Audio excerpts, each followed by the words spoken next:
ਵੇਖੇ ਕੁਕੜੀ ਆ chicken broiler ਕਿੰਨਾ ਮਹਿੰਗਾ ਹੋ ਗਿਆ। ਕੀ ਰੇਟ ਭਲਾ ਦੱਸ ਖਾਏ ਦਾ? 500 ਆ 500 ਰੁਪਈਆ ਤੇ ਮਰ ਜਾਣੇ ਤੂੰ ਖਾਂਦਾ ਕਿਉਂ? ਮੰਗਾਈ ਨੇ ਤਾਂ ਲੱਕ ਤੋੜ ਕੇ ਰੱਖ ਦਿੱਤਾ ਭਾਜਨ।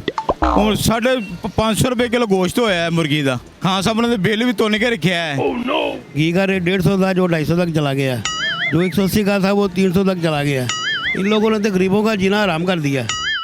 उर्दू पॉइंट की वीडियोस देखने के लिए हमारा चैनल सब्सक्राइब कीजिए और बेल के आइकन पर क्लिक कीजिए ताकि आप हमारी तमाम आने वाली वीडियो से बाखबर रह सकें।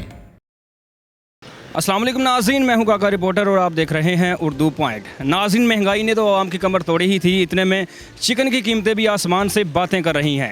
चिकन फ़ी किलो 400 से 500 का सेल हो रहा है। आइए आवाम से पूछते हैं कि वो इतना महंगा चिकन खाकर कैसा फील कर रहे हैं और इतनी महंगी एशिया का कैसा टेस्ट है। आइए मेरे साथ। संज सवर के किधर जा रहे हैं आप? ਕਿੱਥੇ ਜਾਣਾ ਦੱਸੋ ਮੈਨੂੰ? ਇਸ ਮਹਿੰਗਾਈ ਦੇ ਵਿੱਚ ਕਿੱਥੇ ਜਾਣਾ ਜੇ? ਐਵੇਂ ਗੱਲ ਕਰਕੇ ਸਾਡੇ ਕੋਲ ਚਪੇੜਾ ਨਾ ਖਾ ਲੈਣ। ਮਹਿੰਗਾਈ ਦੇ ਸਤਾਏ ਤੇ ਅੱਗੋਂ ਕਹਿ ਰਹੇ ਹੋ ਬਣ ਛੜ ਕੇ ਕਿੱਥੇ ਜਾਣਾ? ਇਹ ਮੇਕਅਪ ਐਵੇਂ ਆ ਜਾਂਦਾ ਮੈਨੂੰ ਦੱਸ। ਮਰ ਜਾਣਿਆ ਤੈਨੂੰ ਇੱਕ ਲੈਣੀ ਪਵੇ ਕੈਰੀ ਲਾਉਣ ਦੀ ਸਟਿਕ ਤੇ ਮੈਂ ਤੇਰਾ ਬੂਥਾ ਬਣਦੇ ਆ। ਸੁਰਖੀ ਲੈਣੀ ਪਵੇ ਤੈਨੂੰ ਲੱਗ ਪਤਾ ਜਾਵੇ ਕਿੱਡਾ ਤੇਰਾ ਕਾਡਾ ਤੁਰਿਆ ਜਾਂਦਾ ਤੂੰ ਖੰਭੇ ਤੇ ਬਲਬ ਲਾ ਸਕਦਾ ਵਾਂ। ਮਰ ਜਾਣਾ ਅੱਗੋਂ ਵੇਖ ਤੇ ਸਹੀ ਪਿੰਕੀ ਲਾਹੌਰ ਵਾਲੀ ਖੋਏ ਵਾਲੀ ਮਲਾਈ ਵਾਲੀ ਤੇ ਤੀਲਾ ਬਿਲਕੁਲ मेरे च वो दावा नहीं है, नहीं तो मैं भी सुर्खी ला लवां। ਅੱਲਾ ਖੈਰ ਹੀ ਕਰੇ। ਮਰ ਜਾਣਿਆ ਤੂੰ ਲੈ ਲਾ ਲਵੇਂ ਨਾ ਸੁਰਖੀ ਤੇ ਸਾਡੇ ਨਾਲ ਇਸ਼ਾਰੇ ਤੇ ਖਲੋ ਕੋਈ 8-900 ਦਾ ਕਾਰੀਗਰ ਤੇ ਤੂੰ ਵੀ ਹੈ ਵੇ। फिर तीन हो जाएंगे। ਹਾਏ ਹਾਏ ਅਗਾ ਉਹ ਤਾਂ ਹੈਗੇ ਨਾ 3 ਇਡੀਅਟ ਅਸੀਂ 3 ਖਵਾਜਾ ਸਰਾ ਹੋ ਜਾਾਂਗੇ।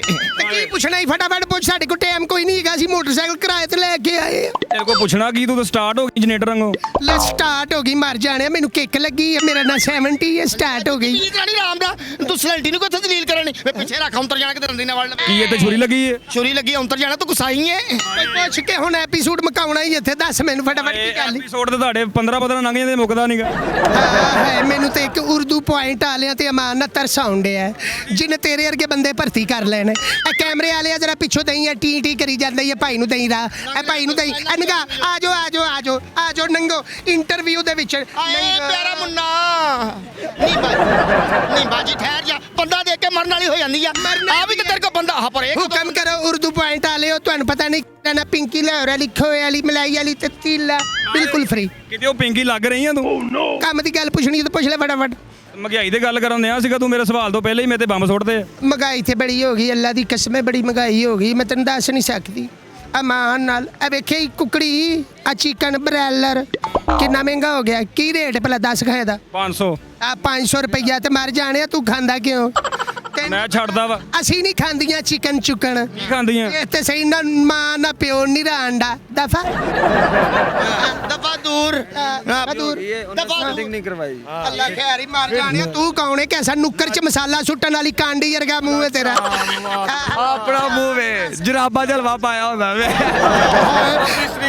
ਕਹਿੰਦਾ दोपहर का टाइम होता है। नाज़रीन दोपहर का टाइम हो गया तो सानू लग गई है भुख ते जरा रोटी खाइए। ਤਾਂ ਸਹੀ महंगाई का जो तूफान है वो आवाम पर गिरा दिया गया है। तो इस पर क्या कहेंगे? उस पर सर मैं कहूँगा कि ये बहुत ज़्यादती हो रही है। ये दे रहे हैं इंची टेप ਇਹ ਤੁਸੀਂ ਕਦੋਂ ਫੜੀ ਹੈ? सारा फड़ी ये मिन मिन के मारने ने जिन्होंने महंगाई की है ना नाप नाप के उन्होंने ठोकना। ਕਬਜ਼ਾ ਮਾਫੀਆ ਨੂੰ। हाँ जी कब्जा माफिया नू। ਉਹ ਮਹਿੰਗਾਈ ਮਾਫੀਆ ਹੁੰਦਾ ਲੈ ਮੇਰੇ ਪਿੱਛੇ ਗਿਆ ਤਾਂ। ਮੰਗਾਈ ਨੇ ਤਾਂ ਲੱਕ ਤੋੜ ਕੇ ਰੱਖ ਦਿੱਤਾ ਭਾਜਨ। ਹੁਣ 550 रुपए किलो गोश्त होया है मुर्गी का। है चने ਜਿਹੜੇ 150 रुपए किलो है। 100 रुपए किलो जो 150 रुपए किलो चने मिलते पे ਆ। ਅਸੀਂ ਉਹ ਖਾਨ ਸਾਹਿਬ ਨੂੰ ਕੀ ਕਹੀਏ? ਖਾਨ ਸਾਹਿਬ ਨੇ ਬਿੱਲ ਵੀ ਤੋੜ ਕੇ ਰੱਖਿਆ ਹੈ। ਹੈ ਸੂਈ ਗੈਸ ਦਾ ਬਿੱਲ ਜ਼ਿਆਦਾ ਹੈ, बत्ती का ज़्यादा बिल है।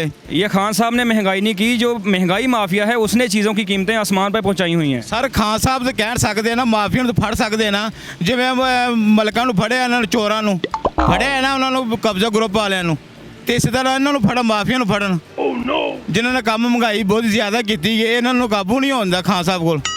ये देखें ना, मैंने आज भी सुबह चेक किया है, जो चिकन का गवर्नमेंट का रेट है वो 200 से 300 के दरमियान है। और 500 रुपये किलो चिकन होया है। भाईजान बात ये है कि भी ये जब से आए हैं हर चीज़ जो है वो ऊपर से ऊपर जा रही है। 50 रुपये किलो चीनी का रेट था जो 90 रुपये 95 पे जा रही है। घी का रेट 150 था जो 250 तक चला गया, जो 180 का था वो 300 तक चला गया। इन लोगों ने तो गरीबों का जीना हराम कर दिया। हम तो चाहते हैं भी ये कल जाएँ या आज ही जाएँ या आज ही घूम छोड़ के भाग जाएँ। आपको ये नहीं लगता जो महंगाई माफिया है रेट लिस्ट कुछ और होती है अशिया की और सुबह चीज़ें महंगी हुई होती हैं।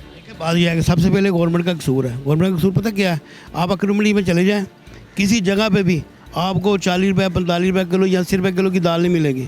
गवर्नमेंट रेट दे रही है 80 रुपये किलो चने की दाल का, 120 रुपये मार्केट से मिल रही है। तो दुकानदार बेचारा जो परचून का बैठा है वो क्या करे, कैसे कहाँ से बेचे? अगर वो हुकूमत को ये कहता है भाई हमें माल दो, हुकूमत माल नहीं देती, बोलती हमें नहीं पता। इनकी जो रेट लिस्टें वाले मैनेजर है वो किधर है, इंस्पेक्टर किधर है? इतनी महंगाई जो हो रही है, जिनसे पूछना भी मुर्गी बाहर से आ रही है, मुर्गी किधर से आ रही है? मुर्गी का रेट जो है, कल रात मैंने सुबह खबरें सुनी है, कराची में चला गया 500 रुपये में, और हैदराबाद में 440 रुपये में, 380 रुपये में यहाँ रेट है पंजाब का। तो ये क्या है, कहाँ से मुर्गी आ रही है? मैंने इसकी रेट लिस्ट चेक की है, उसमें 214 रुपये आ रहे हैं। तो फिर वो कहाँ से माल देंगे बताओ ना?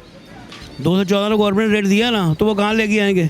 अगर उनको माल जो मिलता है फर्ज करें 280 रुपये में जिंदा मुर्गी, तो वो काट के कितनी में बेचेंगे? वो तो उधार इतने में ही देंगे ना।